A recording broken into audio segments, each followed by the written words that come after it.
खोवाई मत्स्य विभाग के पहल के तहत मुख्यमंत्री स्वनिर्भर परिवार योजना परियोजना के माध्यम से मछली किसानों के बीच मछली के पुनः वितरित किया। आज दोपहर जामरा ग्राम पंचायत क्षेत्र के रंजन रॉय स्मृति कम्युनिटी हॉल में एक छोटी सी समारोह के माध्यम से खोवाई आरडी ब्लॉक के सहयोग से जामरा क्षेत्र के 154 लोगों के बीच मछली के पुनः वितरण किया गया। खोवाई जिला परिषद के अध्यक्ष जयदेव देबबर्मा ने दीप जलाकर समारोह का उद्घाटन किया। इसके अलावा खोवाई प्रखंड के वीडीओ अनुराग सेन, मत्स्य विभाग के उप निदेशक कृष्ण हरि जमातिया, जामरा ग्राम पंचायत के प्रमुख सुशांत देवनाथ इस समारोह में मौजूद थे। इस अवसर पर उद्घाटनकर्ता जयदेव देबबर्मा ने कहा कि राज्य सरकार का एक लक्ष्य राज्य के सभी हिस्सों के लोगों को रोजगार के अवसर प्रदान करना है। ये योजना राज्य के विकास क्षेत्र के विकास के साथ साथ आय बढ़ाने में भी सहायक भूमिका निभाएंगे। राज्य में आर्थिक विकास के दृष्टि से राज्य सरकार प्राथमिक क्षेत्र के विकास को प्राथमिकता दे रहे हैं। इसके लिए राज्य सरकार ने मछली और पशुपालन के माध्यम से राज्य के लोगों के रोजगार बढ़ाने की पहल की है। समारोह के अंत में 154 मत्स्य किसानों को 500 मछली के पुनः वितरित किया जा चुका है।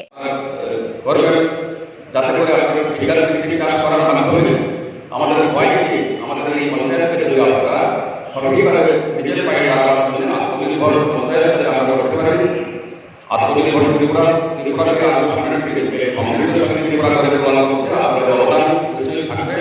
যারা